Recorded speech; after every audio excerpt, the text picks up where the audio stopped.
Hello everyone, welcome to class number 10 of software engineering.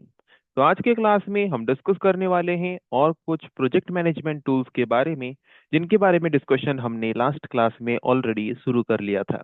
तो last class में हमने discuss किया था दो तरह के प्रोजेक्ट मैनेजमेंट टूल्स के बारे में। आज के क्लास में भी हम डिस्कस करेंगे ऐसे और कुछ प्रोजेक्ट मैनेजमेंट टूल्स के बारे में, जिनको हम यूज करते हैं प्रोजेक्ट मैनेजमेंट करने के लिए। तो चलिए शुरू करते हैं डिस्कशन और जानते हैं और कुछ प्रोजेक्ट मैनेजमेंट टूल्स के बारे में, जिनको हम प्रोजेक्ट मैनेजमेंट में यूज करते हैं। Okay, so the tool that we are going to discuss is logic network.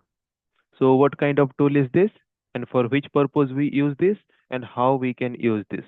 Okay, so logic network is a type of tool that represents the order of activities over time.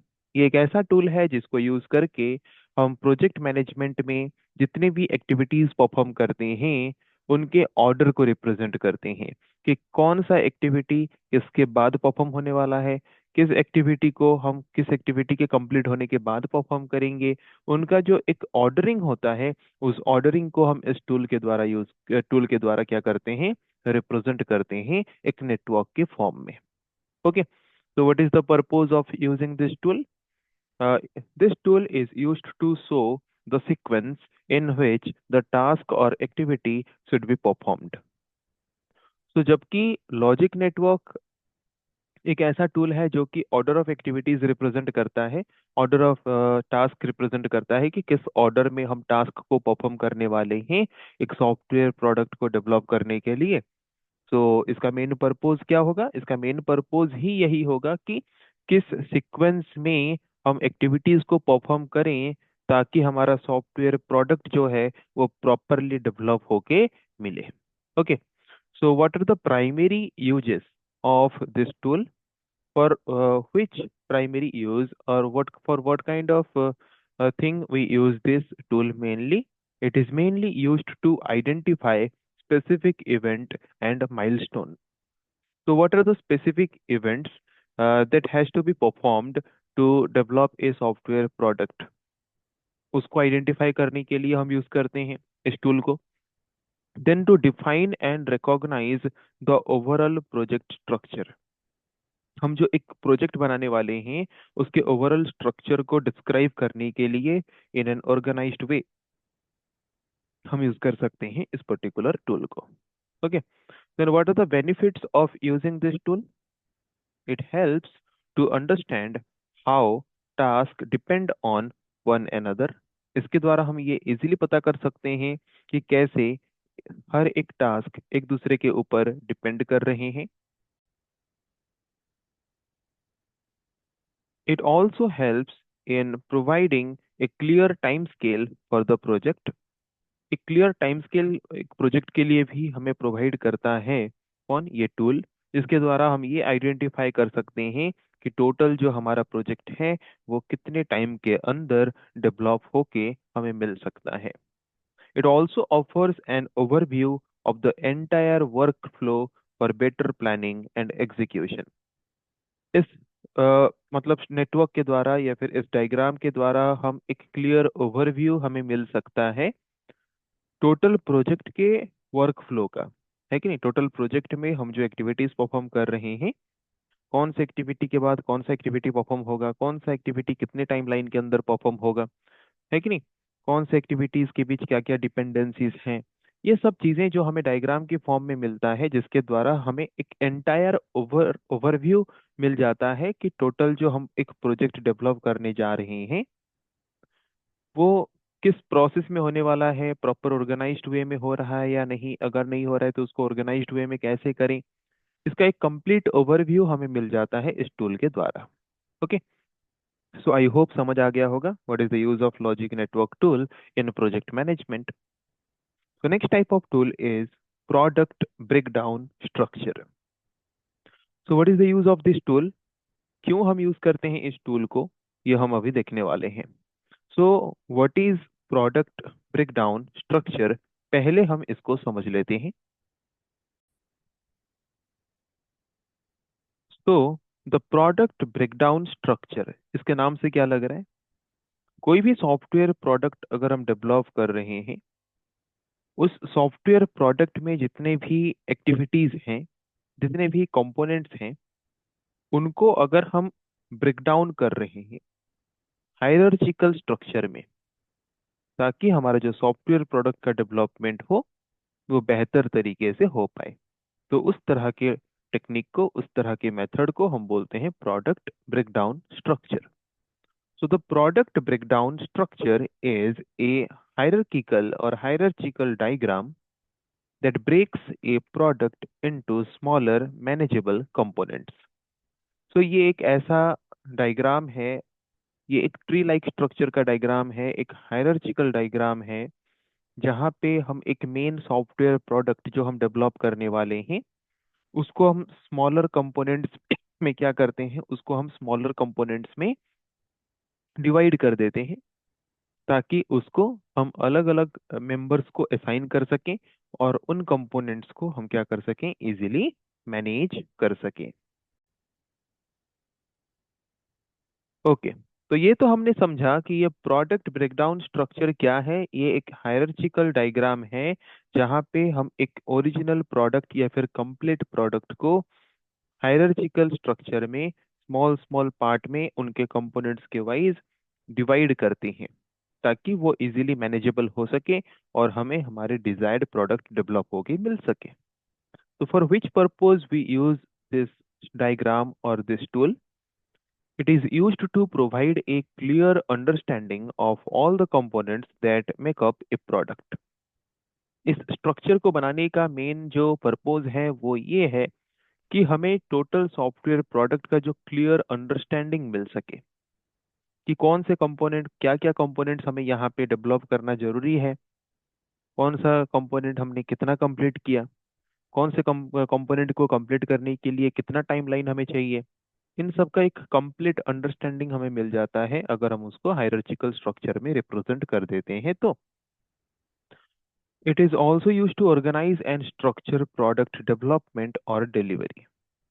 जो भी हम product develop कर रहे हैं उसका एक proper organised way में वो प्रोडक्ट डेवलप हो, अगर वो हम चाहते हैं तो हम उसको क्या करेंगे, पहले एक हायरार्चिकल स्ट्रक्चर में पार्ट बाय पार्ट उसको ब्रेक करके रिप्रेजेंट करेंगे, ताकि हमें एक क्लियर आइडिया मिल सके कि हम कैसे प्रोडक्ट डेवलपमेंट को ऑर्गेनाइज्ड वे में कर सकते हैं. For this purpose we use this tool और दिस डायग्राम. ओके, तो आई होप समझ आ गया होगा प्रोडक्ट ब्रेकडाउन स्ट्रक्चर क्या है और उसको किस पर्पज के लिए यूज करते हैं. तो जो प्रोडक्ट ब्रेकडाउन स्ट्रक्चर है उसमें हम हायरार्चिकल स्ट्रक्चर में क्या करते हैं, उसके कंपोनेंट्स को रिप्रेजेंट करते हैं ब्रेकडाउन करने के बाद. Okay, so this diagram display the product in layers starting with the main product and then branching into subcomponent. We can see here, जो ये हाँ सपोज ये हमारा एप्लीकेशन है, ये हमारा सॉफ्टवेयर प्रोडक्ट है जिसको हम डेवलप करने वाले हैं. इसको फिर हम क्या करते हैं, उसके सब कंपोनेंट्स में ब्रेक करते हैं कि इस प्रोडक्ट को डेवलप करने के लिए हमें क्या क्या एक्टिविटीज परफॉर्म करने पड़ेंगे.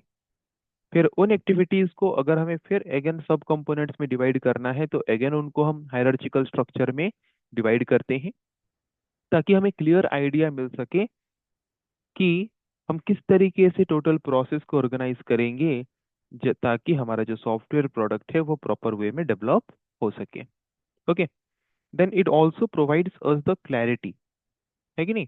ये हमें क्लैरिटी भी प्रोवाइड करता है कि ओवरऑल प्रोडक्ट को डेवलप करने के लिए हमें क्या क्या एक्टिविटीज परफॉर्म करने पड़ेंगे. और उन हर एक एक्टिविटीज को हम अलग अलग टीम मेंबर्स को असाइन करते हैं, जिसके द्वारा हर एक टीम मेंबर्स को भी पता हो जाता है कि उनको क्या एक्टिविटी परफॉर्म करना है, उनको अपना रोल पता चल जाता है, उनको क्लैरिटी मिल जाता है कि उनको पर्टिकुलरली किस तरह के एक्टिविटीज परफॉर्म करने हैं एक सॉफ्टवेयर प्रोडक्ट को डेवलप करते वक्त. Okay, what are the benefit of using this tool? It helps in understanding the scope of the product.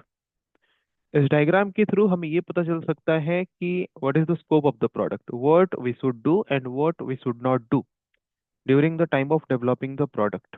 ये इंफॉर्मेशन भी हमें मिल जाता है. Then it identifies all necessary components and their relationship. जितने भी कंपोनेंट्स हम यहाँ पे यूज कर रहे हैं एक सॉफ्टवेयर प्रोडक्ट को डेवलप करने के लिए, हर एक एक्टिविटीज में उनके बीच क्या रिलेशनशिप है, किस तरह के रिलेशनशिप्स हैं, उन रिलेशनशिप्स को हम रिप्रेजेंट करते हैं इस डायग्राम के द्वारा। It also simplifies the task allocation and project tracking. और जबकि हमने एक टोटल सॉफ्टवेयर प्रोडक्ट डेवलपमेंट के टास्क को अलग अलग पार्ट में डिवाइड कर दिया है, तो उसको ट्रैक करना भी आसान हो जाता है कि जो हमने टास्क है वो हमने किन को एलोकेट किया है, उसके लिए कितना रिसोर्स हमने एलोकेट किया है। रिसोर्स एलोकेट मीन्स कितने मेंबर्स हमने एलोकेट किया, कितना टाइम हमने एलोकेट किया, कितना कॉस्ट हमने एलोकेट किया। वो हम इजीली ट्रैक कर सकते हैं। As well as project development में हर एक फेज कितना ग्रो कर रहा है, वो भी हम इजीली ट्रैक कर सकते हैं इस टूल या फिर इस डायग्राम के द्वारा। So, what are the application or where we use this tool? Mainly, this is mainly used in project management to get the desired output. Outline deliverables means desired output, and it also used in it is also essential for quality assurance and resource planning. अगर हम ऐसे अलग अलग components में divide करके अलग अलग members को रिस्पॉन्सिबिलिटी दे देंगे सॉफ्टवेयर प्रोडक्ट को डेवलप करने का, और उसको हम क्या करेंगे, ऑर्गेनाइज्ड वे में हो रहा है या नहीं, अगर हम उसको कंट्रोल करेंगे या फिर चेक करेंगे, तो कन्फर्मली हमें इस प्रोसेस के द्वारा, इस टूल के द्वारा क्वालिटी एश्योरेंस भी मिल जाएगा, और उसके साथ प्रॉपर रिसोर्स प्लानिंग भी हम कर सकते हैं सॉफ्टवेयर प्रोडक्ट को डेवलप करने के लिए। Okay, so this tool ensures that all part of the product are accounted for means it included in the process। मतलब ये जो टूल है, इसके द्वारा हम ये कंफर्मेशन कर सकते हैं, ये इंश्योरिटी हम दे सकते हैं कि हर एक प्रोसेस को हमने प्रॉपर तरीके से फॉलो किया है और डेवलप किया है सॉफ्टवेयर प्रोडक्ट को। तो just like project breakdown structure, work breakdown structure is also similar, just like project background breakdown structure and work breakdown structure, both are quite similar, both are almost similar। Work breakdown structure में हम क्या करते हैं कि total work को अलग अलग members में डिवाइड कर देते हैं, एंड प्रोजेक्ट ब्रेकडाउन स्ट्रक्चर में हम क्या करते हैं, टोटल प्रोजेक्ट में जितने भी टास्क हैं उसको हम अलग अलग मेंबर्स में डिवाइड कर देते हैं। Both are almost equal. Project management में हम, प्रोजेक्ट ब्रेकडाउन स्ट्रक्चर में हम प्रोजेक्ट में जितने भी एक्टिविटीज हैं उनको अलग अलग पार्ट में ब्रेक कर दिया हमने, और अलग अलग मेंबर्स को हमने असाइन कर दिया। और वर्क ब्रेकडाउन स्ट्रक्चर में हम क्या करते हैं, वर्क ब्रेकडाउन स्ट्रक्चर में जितने भी हमारे वर्क हैं वो हम अलग अलग जॉब वाइज अलग अलग टीम मेंबर्स बनाते हैं, और उनको क्या करते हैं, उन्हें प्रोजेक्ट के अलग अलग एक्टिविटीज को असाइन कर देते हैं। So we can say that work is similar to project, both are equal. Okay, so जो प्रोजेक्ट है वो भी एक तरह का वर्क है, so both are similar. So project breakdown structure and work breakdown structure both are similar. So the work breakdown structure is an important tool in project management that break down the entire project work into smaller and more manageable parts or tasks. Okay, project breakdown structure में total entire project work को हम small small work part में divide कर देते हैं, और अलग अलग टीम मेंबर्स को असाइन कर देते हैं, और वो उन रिस्पॉन्सिबिलिटीज को कंप्लीट करके हमें प्रोवाइड करते हैं। So what is the purpose of this tool? This tool is used to organize and define the work that needs to be done. Okay, तो इस प्रोसेस के द्वारा हम क्या करते हैं, टोटल वर्क को अलग अलग पार्ट में ब्रेक कर देते हैं, एंड उसको ऑर्गेनाइज करके हम डिफाइन करते हैं अलग अलग टीम मेंबर्स को, ताकि जो हमारा काम है वो कंप्लीट हो सके। To divide the project into flexible segments to ensure that all tasks are clear and manageable। इस टूल को यूज करके हम क्या करते हैं, टोटल प्रोजेक्ट को फ्लेक्सिबल वे में डिवाइड कर देते हैं अलग अलग पार्ट्स में, ताकि वो क्लियर हो सके और मैनेजेबल वे में प्रोडक्ट हमारा डेवलप हो सके। ओके, तो इसमें भी हम हायरार्चिकल स्ट्रक्चर में क्या करते हैं, टोटल वर्क स्ट्रक्चर को, टोटल एक प्रोजेक्ट वर्क को अलग अलग कंपोनेंट्स में डिवाइड कर देते हैं। अगेन अगर चाहिए तो उसको अगेन हम सब कंपोनेंट्स में डिवाइड कर देते हैं, ताकि हमें हमारे डिजायर्ड आउटकम्स या फिर डिजायर्ड रिजल्ट मिल सके। So the main focus of this tool is on the desired output, final output. Okay, तो यहाँ पे हम हर एक एक्टिविटीज के आउटपुट के ऊपर ओनली डिपेंड नहीं करते, हम यहाँ पे मेनली डिपेंड करते हैं कि कैसे ओवरऑल आउटपुट हमें जनरेट होके मिल सके, उसके ऊपर हम यहाँ पे फोकस करते हैं। सो जो वर्क ब्रेकडाउन स्ट्रक्चर है, उसका डिस्क्रिप्शन जो किया गया है on the basis of project management body of knowledge, जिनको हम शॉर्टली बोलते हैं PMBOK। So according to PMBOK, so WBS is described as deliverable oriented hierarchical breakdown. So work breakdown structure according to PMBOK is described as deliverable oriented hierarchical breakdown.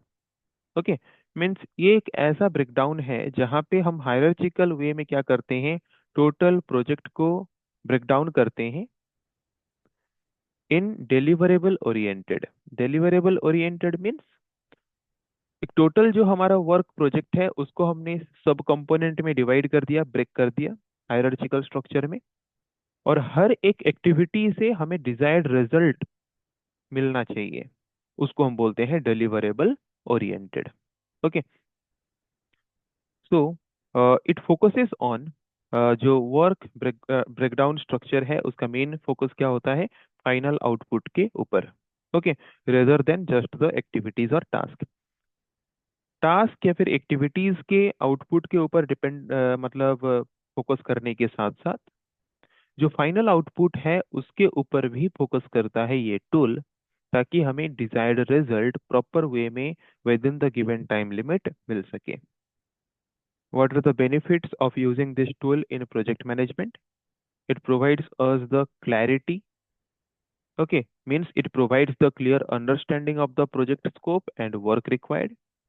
Clarity हमें provide करता है, clear understanding हमें provide करता है कि जो project का scope हमारा कितना है, क्या क्या वर्क है, क्या क्या एक्टिविटीज हमें परफॉर्म करना है, all this things can be understood easily. Then organised work. Organised work means एक वर्क प्रॉपर ऑर्गेनाइज्ड वे में कब होता है, जब हम एक लार्ज टास्क को स्मॉल स्मॉल पार्ट में ब्रेक करके उसको मल्टीपल मेंबर्स के द्वारा इजीली हैंडल करते हैं, तो तब हमारा वर्क जो है वो ऑर्गेनाइज्ड वे में होता है। तो यहाँ पे भी जब हम लार्ज प्रोजेक्ट वर्क को स्मॉल स्मॉल कंपोनेंट में अलग अलग एक्टिविटीज में डिवाइड कर देते हैं, तो हमारा जो टोटल प्रोजेक्ट डेवलपमेंट है वो मैनेजेबल हो जाता है, ऑर्गेनाइज्ड हो जाता है। It also improve the planning. It helps in better planning, resource allocation and tracking of progress. जबकि हमने अलग अलग एक्टिविटीज में उसको डिवाइड कर दिया, तो प्लानिंग करना भी आसान होगा। अलग अलग एक्टिविटीज के लिए अलग अलग प्लानिंग कर सकते हैं अलग अलग टीम मेंबर्स। रिसोर्स एलोकेशन भी हमने अलग अलग से कर दिया। देन ट्रैकिंग भी इसमें करना आसान हो सकता है। Then clear accountability. Clear accountability means ensures that every part of the project has clear ownership and responsibility.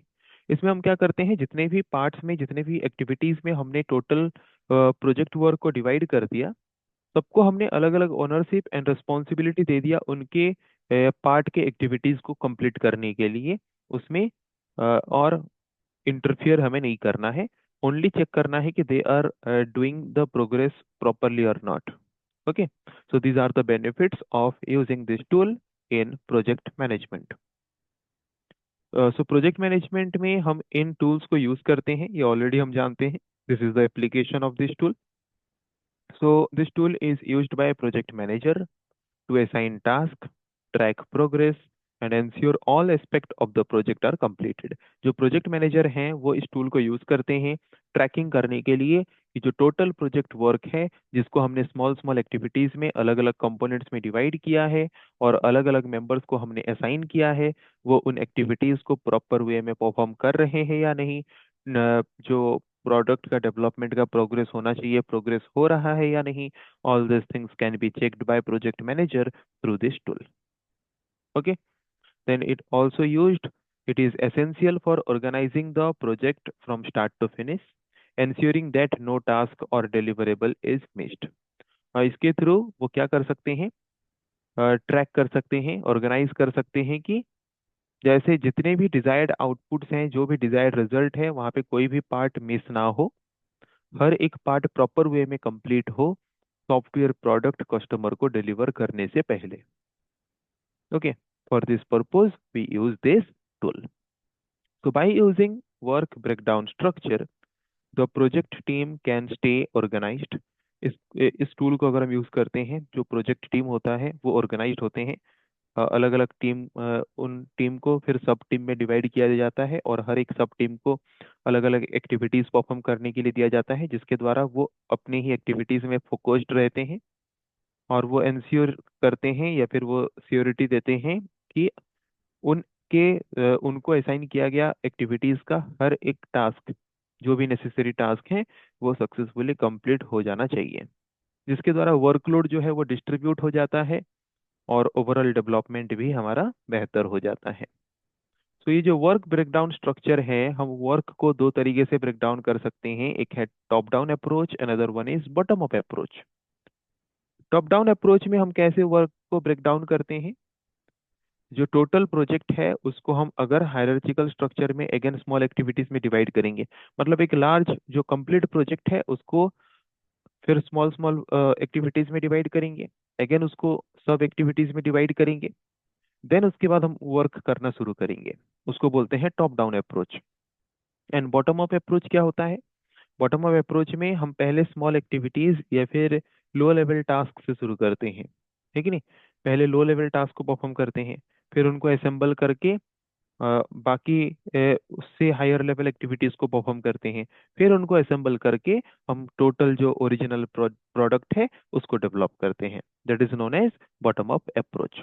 So in the top down approach, the work breakdown structure derived by crumbling the overall project into sub project और low level task. Top down approach में हम क्या करते हैं, जो overall project है उसको हम क्रम्बल डाउन करते हैं, मतलब ब्रेक डाउन करते हैं सब प्रोजेक्ट में या फिर लोअर लेवल टास्क में, देन हम उसको असाइन करते हैं टीम मेंबर्स को।